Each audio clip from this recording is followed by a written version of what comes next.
제가 이 귀한 자리에 서게 되어서 하나님께 영광이고 또 사실은 제 생애에서도 큰 영광으로 그렇게 생각하고 순종하는 마음으로 왔습니다. 아무쪼록 부족한 저를 보지 마시고 오늘 임하시는 우리 주님을 꼭 만나고 돌아갈 수 있기를 축복합니다. 잠깐 기도하겠습니다. 하나님, 미천한 종 이 자리에 섰습니다. 하나님의 말씀의 도구로만 사용하여 주시고 성령의 임재와 능력과 권능으로만 충만히 입혀 주시옵소서.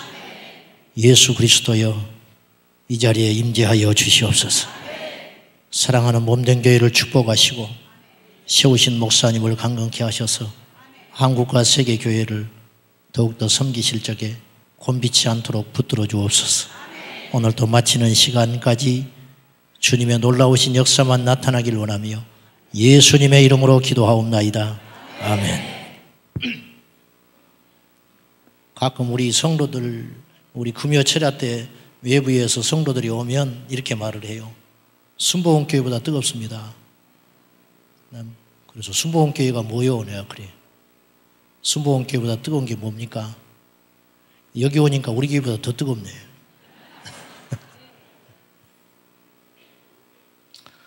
제가 만일 내일 성대 수술을 해요. 근데 확률이 50%예요. 말을 할 수도 있고 영영 말을 못할 수도 있어요. 예를 들어서 진짜인지 알고 놀라셔가지고 내가 성대 수술을 해서 내 목소리를 잃어버릴 수도 있다고 한다면 제가 오늘 마지막 설교거든요. 그렇죠? 그러면 저는 어떤 설교를 하겠냐는 거예요. 저는 그런 각오를 가지고 단에 섭니다. 우리 교회에서도 그렇고 밖에 나가서도 마찬가지. 근데 밖에 나가면 더 절실해요. 우리 교회는 그동안 해온 이야기들이 있으니까. 근데 밖에 나가면 처음 본 분들이 대다수고 다시 온다는 보장이 없기 때문에 제가 마지막으로 설교를 한다면 어떤 설교를 할 것인가, 이제 그런 마음을 가지고 단에 서려고 해요. 여러분들은 이제 어떤 각오를 가지고 말씀을 들어야 되냐면은 귀수술하는 거예요. 근데 귀를 영영 잃어버릴 수도 있어요. 그런 각오를 가지고 오늘 저와 여러분이 함께 대하자 그 말입니다. 제가 마지막으로 이 자리에 서서 설교를 한다면 무슨 설교를 할까? 색다른 이야기 안 합니다. 그리고 모르는 거 이야기하지 않습니다. 중요한 이야기, 가장 가치 있는 이야기, 우리 생애에 가장 가치 있는 일이 뭘까? 예수 그리스도와 십자가와 결국 천국과 지옥 이야기예요. 믿음의 결론이 뭐지요? 베드로전서 1장 9절에서 뭐라고 합니까? 믿음의 결국은 영혼의 구원을 받음이라 그랬어요. 그러니까 믿음 생활하는 목적을 분명히 하시라고 말이에요. 어떤 바보는 교회를 믿으라는 사람이 있어요. 교회를 어떻게 믿어요? 무슨 말인지는 알겠지만 그건 벌써 단어가 틀린 거예요. 우리가 믿음 생활을 잘해야 돼요. 여러분, 장사 경영도 잘못하면 망한 사람이 있어요. 친구도 잘못 사귀어 버리면 인생이 완전히 망치는 사람이 있어요. 우리 인생에서 결혼이 굉장히 중요합니다. 결혼 생활. 그 좋은 사람도 사람 못된 사람 만나버리면 인생 완전히 망가진 사람이 우리 주변에서 가끔 봐요. 근데 그것과는 비교할 수 없어요. 이단에 빠져 있으면 어떡할 뻔했어요. 저는요, 자다가 진짜 벌떡벌떡 일어날 때가 있어요. 두 가지 때문에 내가 놀래서 일어나요. 첫째, 나 같은 흉악한 놈이 예수를 믿었다는 사실이 놀래서 일어나요. 제가 일대 신앙이거든요. 제가 15세 예수 믿었어요. 지독히도 강팍했습니다. 제가 그때 체격 이만했어요. 중학교 1학년 때, 2학년 때. 그냥 혼자 똑똑한 척하고 다니고, 그리고는 전도를 누가 나한테 하러 오면 콧방귀도 안 꼈어요. 저를 이길 수가 없어요. 똑똑해서 못 이기는 게 아니라 보이는 것을 믿는 사람은 보이지 않는 것을 믿는 사람을 논리적으로 얼마든지 이겨버릴 수 있어요. 제가 이렇게 이야기해요. 하나님이 살아계시다고? 그러면 그렇다고 그래요, 친구들이. 그런데 교회 종탑에 피레침은 왜 세워놨냐 내가 그렇게 이야기를 해요. 그러니까 얘가 할 수 있는 말이 아니에요. 그렇게 내가 강팍했어요. 야, 번개도 못 비켜가는 하나님이 번개도 안 지켜주는데 교회 종탑 피레침이 있잖아요. 응? 있잖아요. 교회 차는 보험 뭐하러 드냐 내가 그렇게 이야기했어요. 응? 하나님이 지켜주는데 사고가 무서워서 보험 들어? 그럼 하나님 없는 거 아니냐? 그러면 아무 소리 못하고 돌아가요. 아무 소리 못하고 돌아가. 근데 이 친구들이 포기를 하지 않고 계속 오는 거예요. 그러던 어느 날, 지금도 잊어버리지 않아요. 어느 날 내 안에 이만한 틈이 생겼어요. 그게 이제 하나님이 하시는 일인데 어떤 틈이 생겼냐? 얘들이 분명히 누가 시켜서 온 건 아니에요. 시켜서 온 것 같으면 편하지요. 한두 번 오다 안 옵니다. 정말로 자발적으로 와요. 그리고 또 하나, 나 같은 하잘것없는 것이 하나 교회 간다고 해서 얘들한테 도움이 될 게 하나도 없는 거예요. 그 정도는 내가 알아요. 어려도. 그리고 얘들이 왜 그렇게 나한테 와서 결사적으로 예수를 전하는가? 교회를 그렇게 가자고 하는가? 밥이 나오는 것도 아니고 떡도 나오는 것도 아닌데 누구한테 인정을 받는 것도 아닌데 무엇 때문에 이렇게 나한테 와서 예수를 믿자고 간곡하게 와서 쫓아서 이야기하는가? 논리적이지도 않고 똑똑하지도 않고 이치에 맞지도 않아요. 단지 와서 자꾸 나한테 이야기를 하는 것 그 자체에 내가 어느 날 틈이 생기기 시작하는 거예요. 그러면서 이런 생각을 하게 됐어요. 진짜 신이라는 존재가 있는 건 아닌가? 있다면 어떡하지? 그 순간 성령께서 제 마음을 두드렸어요. 그래가지고 제 입에서 불현듯 약속을 하나 해버리고 말았어요. 한 번만 갈게. 이것이 내 인생을 완전히 뒤집어 놓는 사건이 됐어요. 그래서 한 번 교회 간 거예요. 한 번. 간 날 나를 나오라 하더니 이 옷에다가 십자가를 딱 배지를 달아줘 버렸어요. 뭐 빼도 박도 못하고 버려요. 그 뒤로 제가 주의를 어기질 않았습니다. 그 뒤로 오늘 이때까지 저는 다 그렇게 예수 믿는 줄 알았어요. 그리고 6개월을 의미 없이 교회 다녔어요. 사람 보고 또 안 가면 귀찮게 할 것 같고 또 잘 대해주니까 그 분위기가 좋아서. 근데 그 세월이 계속 갔다면 저는 예수를 떠났을 것 같아요. 그런데 6개월 있다가 성령께서 내게 찾아오셨어요. 그리고 성령을 경험했어요. 그래서 제가 이제 거기서 완전히 깨졌죠. 깨지고 나서 1년쯤 지난 어느 날 17살 되던 때에 내가 하나님 앞에 과연 무엇을 하고 살까? 그러면 예수를 믿는 사람으로서 제일 가치 있는 일은 목사가 되는 것이었다. 내가 이제 그렇게 생각을 한 거예요. 그래서 제가 자다가 지금도 깨는 이유는 첫째, 나 같은 것이 예수를 믿었다는 사실.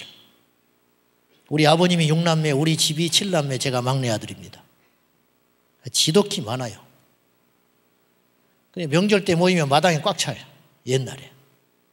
성묘를 하러 가면 한 20명 남자들 줄 서서 가면 논두렁길에 상대방이 두세 명 있는 집은 위압당해가지고 줄 서 있어요. 그냥 거기서 기다리고 있어요. 이쪽에 한 20명이 일렬로 줄 서가지고 논두렁길은 좁으니까 일렬로 줄 서여 가거든요. 성묘하러. 그렇게 식구가 많은 집인데 어떻게 된 집안이 한 사람도 예수 믿는 사람이 없었어요. 근데 저 혼자 예수 믿기 시작했어요. 성묘 가면 제일 끝자리에 서가지고 나는 기도했습니다. 우상 숭배 안 하고. 근데 놀라운 건, 지금까지도 놀라운 건 16, 17 먹은 놈이 성묘하는 데 따라가가지고 절을 안 하고 거기 서가지고 기도를 하는데 형들이요, 다 내가 막내니까, 어리니까. 한 사람도 지금까지 너 왜 절 안 하냐? 너 왜 이러냐? 하는 사람이 한 명도 없었어요. 한 명도. 하나님이 나를 지켜줬어요. 하나님이 나를 보호해줬고. 그래서 두 번째로 내가 자다가 깨는 감격은 뭐냐면 나 같은 자가 목사가 됐다는 거. 저보다 인격 좋은 사람들이 얼마나 많은지 몰라요. 저보다 더 믿음 좋은 사람이 얼마나 많은지 몰라요. 저보다 더 성실하고 더 지혜로운 사람이 얼마나 많은지 몰라요. 근데 나 같은 것이 어떻게 예수를 믿게 됐을까? 그리고 목사가 됐을까? 이 사실에 지금도 감격하고 저는 그냥 지금 하나님이 데려가셔도 사실은 여한은 없어요. 왜냐하면 그렇게 하면 크게 하면 안 돼.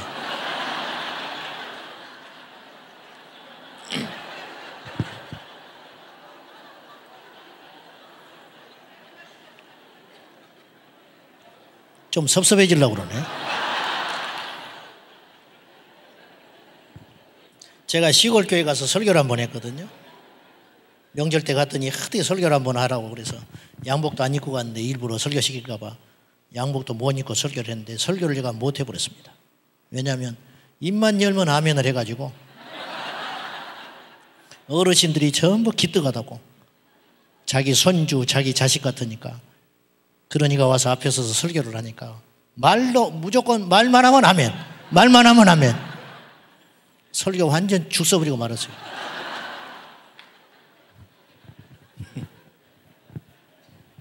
자, 여러분 이 자리에 오늘 왜 오셨죠?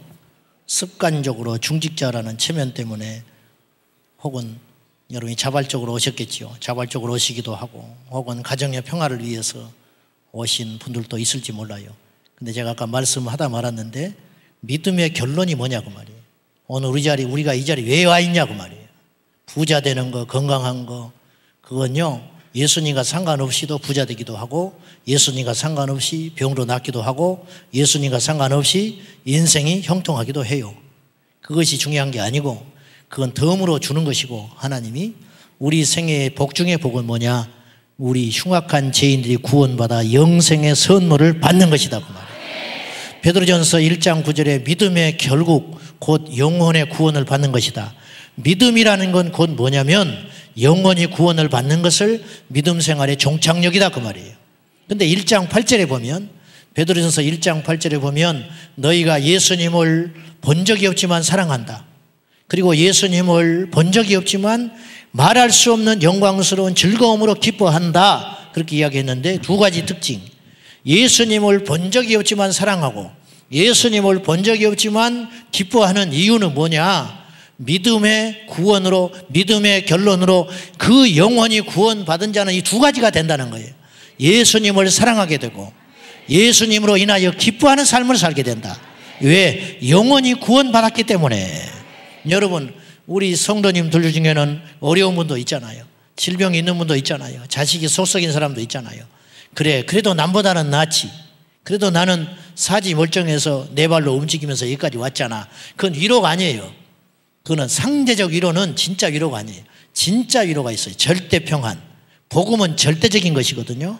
그것 때문에 우리가 기뻐하는 게 아니고 그보다는 내가 낫지, 저보다는 낫지, 그렇게 생각하는 스스로의 가짜 위로 말고 진짜 위로가 뭐냐? 예수님 한 분만으로 나는 정말 만족한다. 어떻게 나 같은 게 구원을 받았을까? 나 같은 게 어떻게 이 자리에 와 있는가? 나 같은 게 어떻게 내 입술로, 이 추하고 악한 입술로 주님의 이름을 찬양하며 주님께 그 거룩하신 이름으로 기도를 할 수 있는가? 집에 가면 여전히 어려움이 기다리고 있고 쌀떡은 비어 있고 경제적으로 문제가 있고 질고가 있고 자식이 속을 썩이고 그러한 난관 문제 가운데 있을지 모르지만은 오직 주님 한 분만으로 기뻐하며 만족하며 감사하는 사람, 그 사람이 어떤 사람이냐면 영원히 구원을 받은 사람의 특징이다, 이렇게 말하는 거예요. 성경은 너무 잘 아는 말씀이지만 예수님이 우리 이렇게 경고해요. 사람이 온 천하를 얻고도 뒤 생명을 잃어버리면 무엇이 유익하겠냐? 여기서 이 생명은 목숨이 아닙니다. 영원한 생명, 구원의 생명, 그것을 잃어버리면 무슨 필요가 있겠는가? 그렇게 이야기하는 거예요. 세상에서 제일 불쌍한 사람이 어떤 사람이냐면 교회에 다니고 지옥 가는 사람이에요. 없을 것 같아요? 이 중에는 지옥 갈 사람이 없을 것 같습니까? 있습니다. 우리 교회는 없을 것 같아요? 있습니다. 제가 개척하고 한 3, 4년 지난 다음에 제 기준으로 봐서 우리 교회에 와서 정말 예수 믿고 변화되어 천국 갈 사람은 몇 명이나 될까? 내가 목회를 하면서 정말 내 설교를 듣고 내 목회 사역을 통하여 우리 교회를 통해서 거듭나가지고 지옥 갈 자가 분명했는데 천국에 갈 사람이 몇 명이나 될까? 교인들 이 명단을 쭉 보면서 제가 기도하면서 점검을 해봤어요. 그러니까 외부에서 믿고 수평 이동해 온 사람들 말고 우리 교회에서 초신자가 처음으로 예수 믿어서 뭐 세례 받은 거 말고, 아시죠? 무슨 말인지. 세례는 구원과 상관없어요. 직분은 구원과 상관없습니다. 열심은 구원과 상관없어요. 아시죠? 기본 아닙니까? 그 명단을 내가 쭉 봤는데 18에서 22명이더라고. 내 짐작에. 그때 제가 하나님께 감사했어요. 뭐 몇만 명씩 모이는 교회 볼 때는 작았지만은 그 당시에 그래, 나는 할 일 다 한 것 같다. 한 영혼이 천하보다 귀하다는데, 한 영혼이 우주 만물보다 귀하다는데 18에서 22명, 정확하지 않으니까 함부로 말을 할, 그것도 틀릴 수 있어요. 짐작에 그렇다고 말해요. 이들이 우리 교회를 와서 예수님을 믿고 거듭난 자처럼 보이는데, 그렇다면 얼마나 감사하며 나는 할 일 다 한 것 같다. 이제 그렇게 혼자 감사했던 적이 있어요. 그럼에도 불구하고 교회는 수시로 드나들고 또 초신자가 오기도 하고 떠나기도 하고 그런 곳 아닙니까? 그렇기 때문에 우리 성도들한테도 그런 이야기를 한 번씩 하는데, 제 목회 사역 가운데 앞으로도 언제까지 하나님이 쓰실지는 모르겠지만은 목회를 하는 기간 중에 100% 우리 교회 성도들이 100% 천국 갈 일은 없을 것 같다. 지금까지도 없었어요. 그렇잖아요. 예를 들어서 어느 정도의 숫자가 그대로 정체돼 가지고 한 목사 밑에서 수년을 함께 굴러간다면은 100% 구원받을 수 있을지 몰라요. 근데 도심에서 목회하는 것이 그렇지 않거든요. 한 주에도 뭐 수명, 수십 명씩 왔다 갔다 하기 때문에, 들락날락 하기 때문에 그 구경하러 온 사람도 있고 방문하러 오는 사람도 있고 뭐 외국에서 온 사람도 있고 친척 따라서 온 사람도 있고 억지로 와서 끌어앉아 있는 사람도 있고 하다 보니까 100% 예수 믿고 그 앉아서 예배하는 우리 성도들이 다 천국에 간다고 보장할 수 있는 날이 한 주도 없었더라는 거예요. 그게 제 고민이에요. 중요한 건 얼마나 많은 숫자가 모이느냐가 중요한 것이 아니고, 그건 두 번째고요. 이왕이면 좋지요. 그렇지만 그보다 더 분명하고 중요한 목적은 뭐냐면 몇 프로냐는 거예요. 몇 프로. 진짜가 몇 프로냐는 거예요. 초대교회는 우리가 알다시피 처음 태동한 초대교회는 우리처럼 규모가 크지 않았어요. 분명히. 그리고 유력한 자도 교회에 많지 않았을 거예요. 전부 죄인들, 연약한 여자들, 아이들, 그런 구성원들로 시작했을 거란 말이에요. 그런데 한 가지 분명한 것은 그때 초대교회 멤버들은 순도가 아주 진한 진짜 백이 그리스도인이 많았을 거라는 거예요. 왜냐? 그때는 목숨을 맞바꿔야 했기 때문이에요. 로마서 10장 9절과 10절에 보면 사람이 마음으로 믿어 의에 이르고 입으로 시인하여 구원에 이른다 그랬죠. 제가 처음에 교회 가가지고 이 말씀을 딱 읽고 혼돈에 빠진 거예요. 사람이 마음으로 믿어 의에 이른다. 마음은 안 보이죠. 마음으로 믿어 의에 이른다. 이 사람이 함부로 마음에 믿음이 있다 없다는 함부로 말 못하는 거예요, 사실은. 근데 입으로 시인하여 구원에 이른다? 너무 쉬운 거예요. 그렇지 않으세요? 내 입으로 나 예수 믿어. 그럼 구원 받았대요. 성경을 그대로 해석하면 그 말씀이에요. 좋기는 한데, 야, 그래 나 입으로 예수 믿어. 시장 바닥에 가가지고 누구한테 전도하면서 입으로 예수 믿는다고 한 번만 하시오. 그러면 억지로라도 하는 사람이 있고 장난소리 하는 사람도 있고, 근데 그런 사람은 다 구원 받은 거래.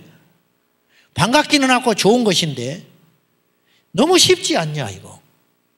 물론 천국은 은혜로 가는 것이기 때문에 쉽다면 쉬운 것이지만 그렇게 말하기는 너무 쉬운 거 아닌가.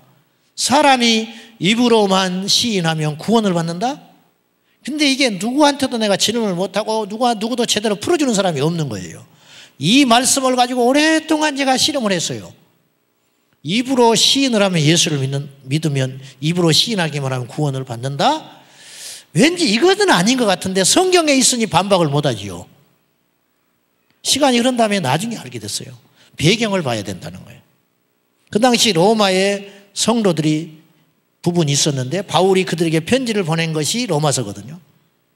로마 당시에 박해가 극에 달할 때 입으로 예수 그리스도를 나의 구주라고, 저 황제가 나의 신이 아니고 예수 그리스도만이 십자가에 얼마 전에 못 박아 죽어버리고 다시 살아나신 그 예수 그리스도만이 나의 주인이요 나의 진정한 구주라고 구원자라고 고백하는 행위는 그 당시에 죽어야만 가능한 일이었어요. 목숨을 거는 사람만 그 고백을 하는 것이 가능했다 그 말이에요. 저 북녘 땅에서 예수의 예자만 불러도 죽습니다.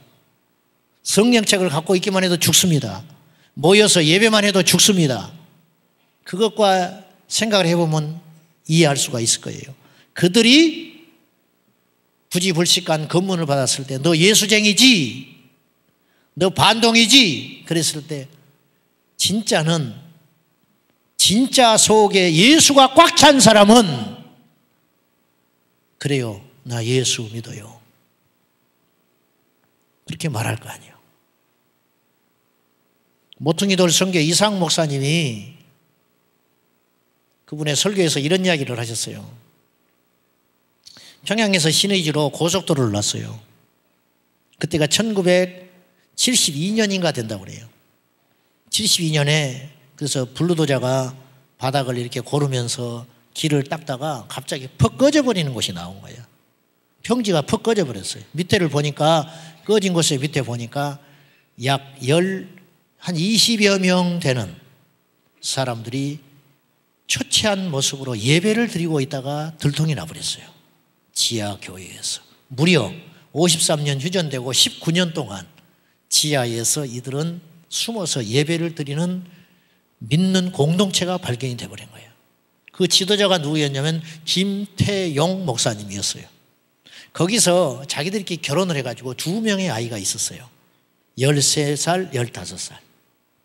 거기서. 그러니까 현장에서 딱 들켜버린 거예요. 예배 드리다가. 모두 다 죽습니다. 근데 이제 반동이니까 인민재판하고 수백 명의 그 지역의 사람들을 모아놓고 예수쟁이들 심판하는데 즉결 심판 그 자리에서 먼저 15살짜리 형을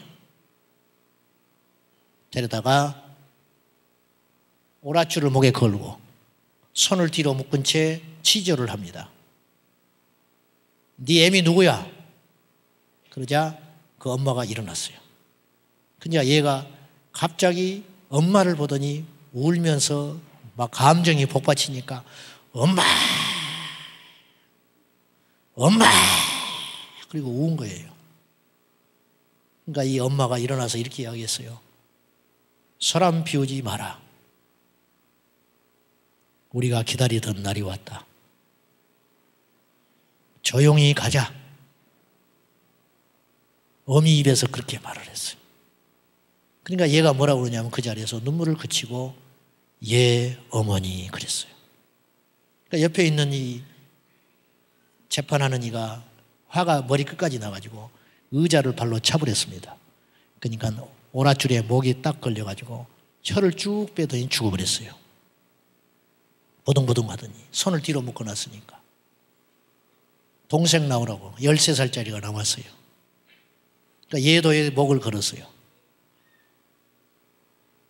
목을 걸고 사형을 집행하려고 할 때 얘가 이렇게 이야기했어요. 아저씨 그래요. 왜? 아저씨가 나 죽이려고 하지요 그랬어요. 그랬더니 말이라고 그래? 기가 막히게 할 말이 없는 거예요. 근데 아십니까? 그래요. 얘가 13살짜리가 아저씨 저는 아저씨 미워하지 않아요. 기가 막힌 이야기를 하는 거예요. 13살짜리가. 그리고요 저보다 아저씨를 더 사랑하는 분이 계세요. 누군데? 예수님이요. 13살짜리가 그 자리에서 죽었습니다. 그리고 그들이 다 죽었는데 어떻게 죽었냐면 김태용 목사님을 비롯해서 모두 다 죽었는데 길바닥에 눕혀놓고 부르도자가 발목에서부터 작은 바퀴로 밟혀가지고 뼈를 부서뜨리고 내장이 터지고 머리가 깨져가지고 한 명씩 천천히 고통스럽게 죽이려고 길에서 그들을 다 죽였는데 김태용 목사님이 마지막 죽을 때 부르는 찬송이 이 찬송이었어요. 내 구주 예수를 더욱 사랑. 그리고 죽었어요. 함부로 저도 잘 모르겠어요. 솔직히 목사지만 좀 과격한 이야기입니다만은 이해하고 들으십시오만은 이런 현실이 있을 거라고 저는 보는데요. 지옥에 가서 목사가 자기 교회 장로를 만날 수 있어요. 반가울까 안 반가울까? 없을 것 같습니까? 여러분 이거 생각해 보셨어요? 이 땅에 지금 우리 그리스도인들의 수준이 과거 50년대 60년대에 믿었던 우리 믿음의 선조들의 믿음의 수준보다 높아요 낮아요? 교회는 많아졌어요 작아졌어요? 믿는 자는 많아졌어요 작아졌어요? 겉보기에는 많아졌지요. 목사들이 훨씬 많아졌지요. 시설 좋아졌지요. 음향 시스템, 제가 처음 교회에 갔을 때니까 발로 밟아서 풍금 있을 때다 풍금. 그래도 찬송인도 하면 막 불이 떨어졌어요. 지금은요 온갖 음향 다 갖다 놨는데 불이 안 떨어져. 부흥회 하면요 미어 터져가지고 앉을 자리가 없었어요. 요새는 자기 교인도 안 모여요. 어디로 가고 있는 거예요 지금? 어디로? 살기는 좋아졌는데 음향 시스템 프로젝트 이것도 이제 안 해요. 이제 영상 직접 텔레비전 쏴버리잖아요. 그렇게 좋아졌는데 조금만 날씨 추워지면 교인들 뚝 떨어져 버립니다. 요새는요 마귀들이 얼마나 많은지 몰라. 여름 때 휴가 마귀가 와서 딱 덮쳐. 교인들 한번 싹 휩쓸어 버립니다. 휴가 때 되면 뚝뚝 떨어져. 프랑스는요 2달간 교회 쉽니다. 왜 그런지 아세요? 휴가 기간 때 주일날 사람들이 안 오기 때문에. 우리나라가 앞으로 멀지 않았어요. 보시라고. 철야 지금 얼마나 합니까? 금요 철야 얼마나 해요? 옛날에 철야 하면요 새벽 4시 5시까지 했어요. 그죠? 가지고 새벽기도 하고 갔다고. 지금은요 철야기도 없어졌어요. 심야 기도해. 우리도 심야 기도해요. 잘해야 12시까지 한다고. 그것도 주여 삼창하고 동성으로 기도합시다. 5분이면 절반 나가버려. 기도의 영역이 그렇게 떨어져 버렸어요. 안 그래요? 하도 철야 기도를 안 오니까 순서대로 돌린다고. 아무개 예전도 이번에는 아무개, 이번에는 뭐 중고등부, 이번에는 청년부. 억지로 가서 앉아 있는 거예요. 억지로. 보시라고요. 옛날보다 지금 우리 수준이 뚝 떨어져 버렸다니까요. 영적인 능력은 뚝 떨어져 버렸어요. 집도 넓어지고 차도 좋아지고 국민 GNP도 올라가고 냉난방 시설이 이렇게 좋지만 하나님의 역사는, 불의 역사는, 성령의 역사는 점점 약해지고 있다. 프로그램만 많아. 쇼. 어떤 목사님이 탄식한 것처럼 예수얼이 없다. 예수얼. 예수의 정신이 없다. 예수의 정신. 사역자도 그날로 그만둬버려요. 자기 자존심 안 굽히고 뭐라고 하면. 춥다고 안 오지. 휴가 때를 안 오지. 또 휴가 때 좀 겁이 넘어가지고 좀 할만하면 추석마귀가 딱 덮여들어. 또 추석마귀가 와서 한번 휩쓸고 가. 그래서 또 조금 있을만하면 단풍마귀가 또 들어와. 가을에. 또 요새 새롭게 나타난 마귀가 하나 있어. 김장마귀.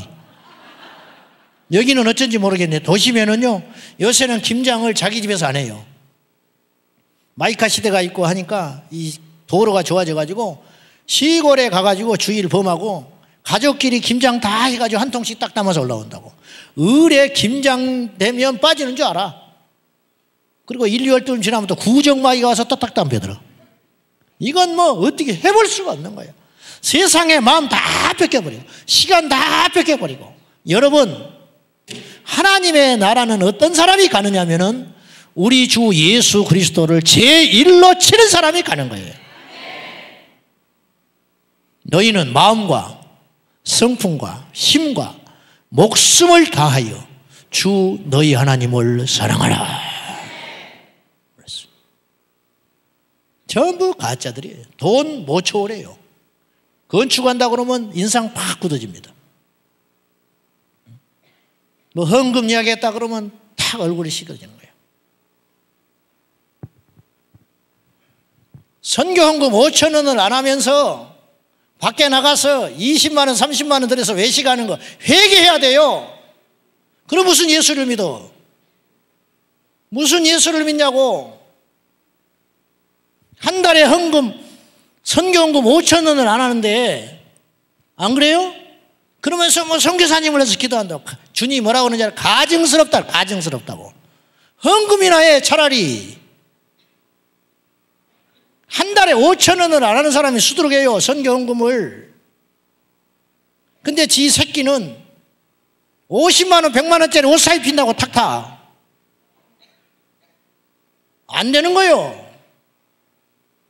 고3이 되면 중직자들이 자기 자식을 교회 안 보내요. 고3 되면 50% 떨어져 버려. 교회 가려고 그러면 학원 가라고 그래 부모님이. 자기는 교회 가면서 애들이 막 헷갈리기 시작하는 거예요. 이거 어떻게 해야 되나 이거요. 그러면서 주님을 사랑한대. 손 들고 막 마르나타. 큰일 나. 마르나타 돼버리면 진짜 오시면. 진짜 오시면 큰일 난다고. 주 예수에 어서 오시옵소서. 주님이 봐주고 안 오고 있는 거예요 지금. 왔다가는 손 들가 그냥 솔 들다가 불구덩이로 들어가. 마르나타 울다가. 물과 성령으로 거듭나지 아니하면 하나님 나라에 갈 수 없는지라. 웃고 즐기기만 할 일이 아니라 내 영혼이 거듭났는가 점검해보라고 말이에요. 다시 돌아가서 그러니까 우리는 넓은 문으로 자꾸만 가려고 하는 습성이 있어요. 넓은 문. 넓은 문은 뭐냐? 많은 사람이 가요. 그러니까 많은 사람이 가면 외롭지 않습니다. 그리고 속을 수가 있어요. 성경은 이렇게 이야기하잖아요. 넓은 문으로 들어가지 마라. 넓은 문으로 들어가면 멸망한다는 거예요. 그 길은 찾는 자가 많다. 그렇지만 망한다는 거예요. 좁은 문으로 가는 자는 적다. 고달프고 힘들고 조롱받고 손가락질 당하고 안 간다 이거 안 가. 누가 이왕 예수 믿으면서 편하게 예수 믿고 환영받고 기쁘고 감사하고 행복한 가운데 예수 믿다가 죽어서도 천국 가는 게 낫지. 근데 그럴 수도 있지만 항상 우리가 어떤 생각을 해야 되냐면 내가 환경에 의해서 예수를 믿고 있는지 어떤 환경에서도 무너지지 않는 절대 믿음을 갖고 있는지를 따져보라는 거예요. 그래서 여러분이 계속 속으로 시뮬레이션을 해봐야 돼요. 어떤 걸 해봐야 되냐면 내 목에 칼이 딱 들어왔는데 너 예수 믿을래 죽을래? 이게 아주 유치한 이야기인데 그것도 여러분들이 한 번쯤 생각들을 해봐야 돼요. 생각들을. 그때 나는 어디에 설 수 있는가 하는 것이에요. 복음이 뭔지 아십니까? 복음은 한자로 복된 소리예요. 근데 그거 갖고는 미흡하다고 나는 감히 말하고 싶어요. 유앙겔리온, 기쁜 소식이다. 그 자체 단어는 그런 뜻을 갖고 있지만 정말로 복음이라는 건 기쁘고 좋은 소식을 뛰어넘는 나를 살리는 소리가 복음이에요. 우리 일산에는 암센터가 있습니다. 암센터. 전국에 있는 암 환자들이 다 와요. 오는데 암 이제 검진하러 갔는데 의사가 나는 굉장히 몸이 좀 안 좋은 거예요. 뭔가 탈이 난 것 같아. 직감을 해요. 몽골이가 접히고 안 좋아 벌써. 오래됐어 이런 지가. 병원에 갔는데 의사 이렇게 보더니 판독을 해보더니 활짝 웃으면서 별거 아닙니다. 그냥 암도 아니고요. 이거 간단한 거니까 약 잡수시고 괜찮을 것 같아요. 그동안 염려 많으셨지요? 괜찮습니다. 아주 보니 참 운이 좋습니다. 돌아가세요. 얼마나 좋을까? 근데 이 사람이 3개월 있다가 죽어버렸어. 그러면 이건 복음이 아니라는 거예요. 그때는 좋았죠. 막 날아갈 듯이 좋았죠. 전화하고 동네방네 이야기하고 집에서도 만세 불렀을지 몰라요. 그리고 일시적으로 몸이 좋아졌어요. 이걸 뭐라 그런지 아세요? 플라시보라고 그래요. 위약, 가짜약이다 그 말이야. 가짜약.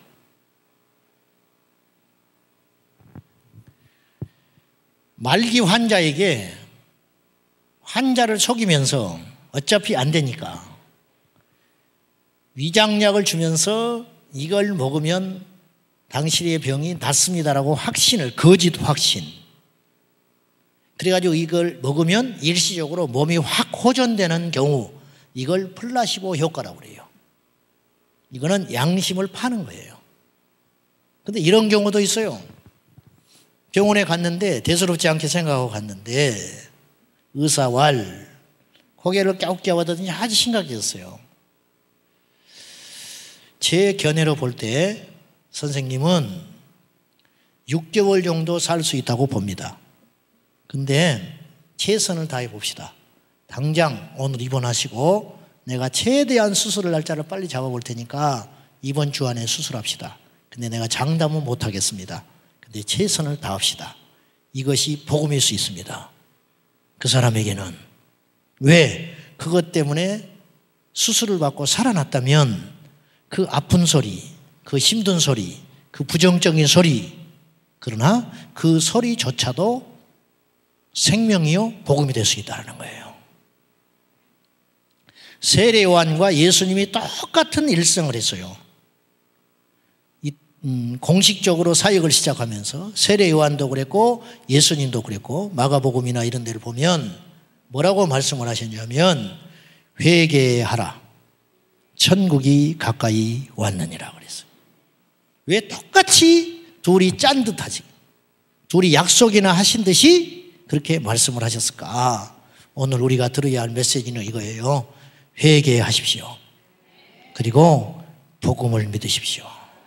이것이 우리에게 살 길인 겁니다. 우리에게. 한번 이런 생각 한번 해볼 필요가 있습니다. 우리가 믿고 있는 신앙은 참된 것인가? 제가 아까 저에 대한 확신이 없다고 그랬잖아요. 여러분, 구원의 확신을 이야기하는 게 중요한 게 아니에요. 구원을 받는 게 중요해요. 이상하게 언제부터인가 구원의 확신이 있냐고 질문을 받기 시작했어요. 한국교회가. 그냥 선교단체의 영향인데 구원의 확신, 구원의 확신을 가지라는 거예요. 여러분, 하나님의 나라는요 확신으로 가는 나라가 아니에요. 하나님의 나라는 은혜와 자격으로 가는 나라예요. 나는 시험을 잘 봤어요. 아주 잘 본 것 같아. 느낌. 그것이 중요한 게 아니에요. 성적표가 나와봐야 돼. 그죠? 이게 상식 아닙니까? 상식이잖아요. 그러니까 이런 가설을 몇 가지 세워볼 필요가 있어요. 뭐냐? 나는 구원을 받는 것이 확실하다고 믿었는데 알고 봤더니 천국을 못 가는 케이스가 있는 거예요. 그런 사람들의 이야기가 나와요. 성경에. 어디에 나오는지 아세요? 마태복음 7장 21절에 나와요. 나더러 주여 주여 하는 자가 하나님 나라에 가지 못한다. 천국에 가지 못하고 아버지의 뜻대로 행하는 자라야 갈 수 있느니라. 그래놓고 22절에 그날에 많은 사람들이 심판말에 여기에 충격적인 이야기, 많은 사람들이 나더러 하는 말이 이렇게 이야기한다는 거예요. 내가 선지자 노릇을 했습니다. 요즘으로 말하면 나 목회했어. 나 목사예요. 하나님의 심판대 앞에 서가지고 너 누구냐? 제 목사입니다. 나 선지자 노릇했습니다. 그리고 나더러 하는 말이 주님의 이름으로 귀신을 쫓았습니다. 내가 주님의 이름으로 능력을 행하지 않았습니까? 오늘날 교회 안에 어떤 분이 귀신을 쫓고 병자를 고치고 한다면 100% 우리는 이렇게 생각할 거예요. 저 사람은 하나님의 사람이다. 그런데 마지막 심판날에 아니라는 거예요. 귀신을 쫓았기 때문에 지옥 간다는 뜻이 아니라 그 기준이 능력을 행하고 귀신을 쫓고 어떤 직분을 받았다는 것 자체가 하나님의 나라를 보장해 주지 않는다는 거예요. 그럼 뭐냐? 아버지의 뜻대로 행하는 자라야 하나님 나라에 갈 수 있느니라. 그러니까 많지 않지요. 아버지의 뜻을 알아야 되고 아버지의 뜻을 순종해야 되니까 이게 쉬운 일입니까? 그래서 그 길이 좁은 길인 것입니다. 그래서 이 땅의 한국교회 성도들 중에 구원 얻는 자가 많지 않다는 거예요. 구원의 남발, 이건 거짓 선지자들이에요. 절대 그렇지 않아요. 확신으로 못 갑니다. 바리새인들이 마지막 죽는 순간부터까지 자기들은 하나님 나라 간다고 그랬어요.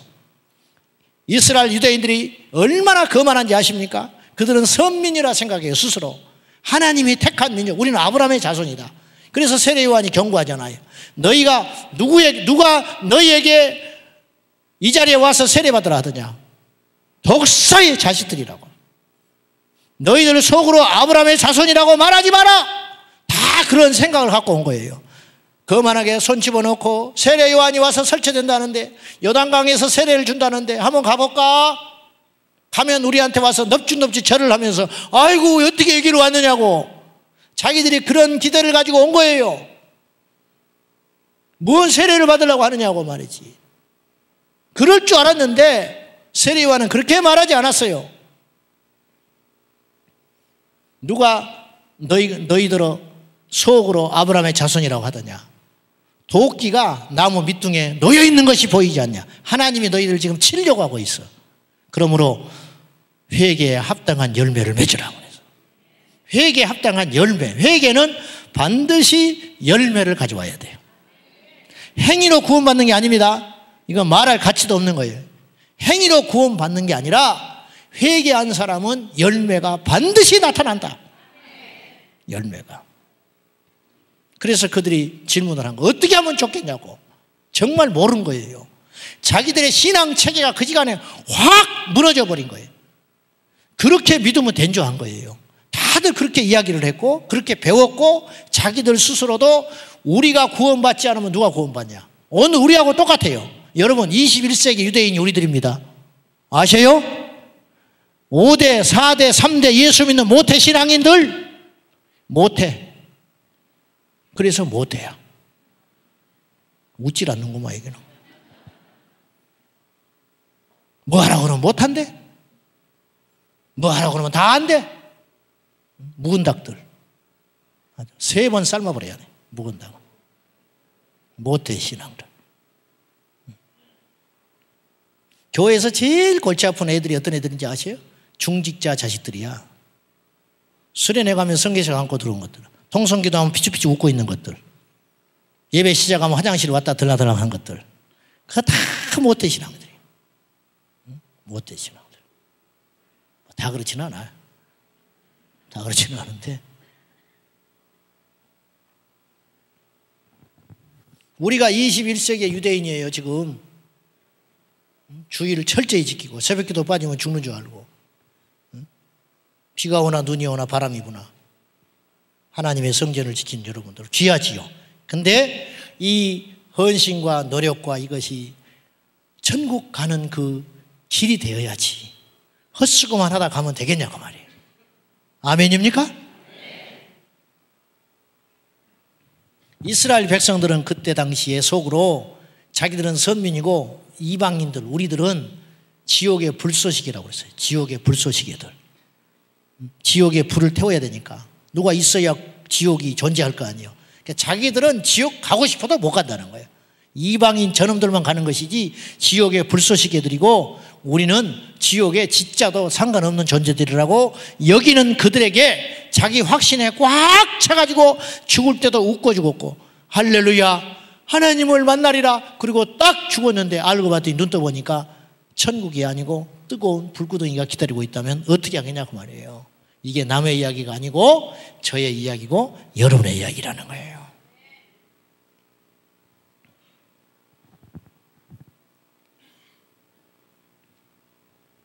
돌아가신 오카는 목사님이 이런 비유를 했어요. 기가 막힌 비유를 하셨는데 우리를 좀 점검해 보자는 거예요. 말을 키우는 주인이 어느 날 멀리 여행을 몇 달 갔다 오게 된 거예요.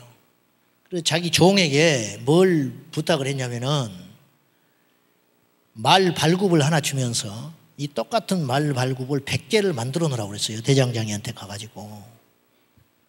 그러고 갔다 온 거예요. 갔다 왔더니 서너 개밖에 안 맞아. 말이 다 다르잖아요. 똑같아야 되는데 겉으로는 비슷해. 근데 막상 채워보니까 안 맞아요. 말 발굽이 90개 이상이 안 맞아. 어떻게 된 거냐? 이상하네요. 가봐. 그랬더니 그걸 들고 다시 대장장이한테 간 거예요. 이게 어떻게 된 거냐고. 이 똑같은 걸 100개 만들어라고 그러는데 어떻게 이렇게 맞지 않는 게 있냐고. 그랬더니 대장장인가 이렇게 이야기를 했어요. 아이고, 내가 실수했네. 왜? 말발굽 하나를 똑같은 원본이 있었잖아요. 그거를 번떠가지고 그 다음 걸 만들었어요. 2개가 된 거지요. 그 다음에 2번째 걸 만들 때 원본을 갖다가 떠야 되는데 금방 조금 전에 만들어 놓은 거 있잖아요. 그걸 본을 떠서 또 만들었어요. 그 다음에 만들 때는 3번째 만들어 놓은 걸 또 본을 떠서 만든 거예요. 조금씩 틀어지기 시작한 거예요. 자기도 모른 채 확 틀어져 버린 거예요. 그래서 나중에는 쓸모없게 돼버린 거예요. 여러 개가. 옥 목사님이 이 땅의 신앙이 그럴 수 있다라고 경고했어요. 무슨 말인지 아시겠죠? 우리의 기준은 성경이어야 한다는 거예요. 우리의 기준은 초대교회 성도들. 근데 우리의 기준이 주변에 있는 교회들이에요. 우리의 기준이 어떤 다른 사람이 믿음의 모델이에요. 그것이 틀리면 어떻게 할 건데? 서서히 마귀가 이 땅의 교회들이 불같이 일어나는 걸 보고 시기해가지고 야금야금 공격하더니 인본주의와 철학으로 무장된 교회가 돼버리고 수많은 성도들이 헛된 열심만 팔다가 사망의 길을 가고 있다면 어떻게 하겠냐는 거예요. 저게 상당히 교만한 이야기인데 저도 너무너무 부족합니다. 저는 뭐 더 할 것 없이 형편없이 부족하지만 그냥 외치는 거예요. 여러분 이해하고 들으셔야 돼요. 알겠죠? 이런 상황 속에서 우리가 놓여 있다는 걸 인정하고 말씀을 보고 우리 신앙생활을 바로 할 필요가 있다는 거예요. 오늘 본문은 예수님께서 예루살렘을 향하여 여행하는 중에 몇 사람이 와가지고 한 사람이 와서 23절에 주여 구원을 받은 자가 적습니까? 그렇게 물었어요. 사람들이 물은 거예요. 구원을 얻은 자가 적으니까. 이 질문은 중요한 질문이에요. 사실은 생사가 왔다가는 신앙의 근본에 대한 질문이에요. 구원 얻는 자가 적습니까? 어쩌면 이런 기대를 가지고 질문을 했을지도 모르겠어요. 그렇지 않아. 그런데 예수님은 그 답변을 돌려서 그러나 정확하게 이렇게 이야기를 하셨어요. 24절이죠.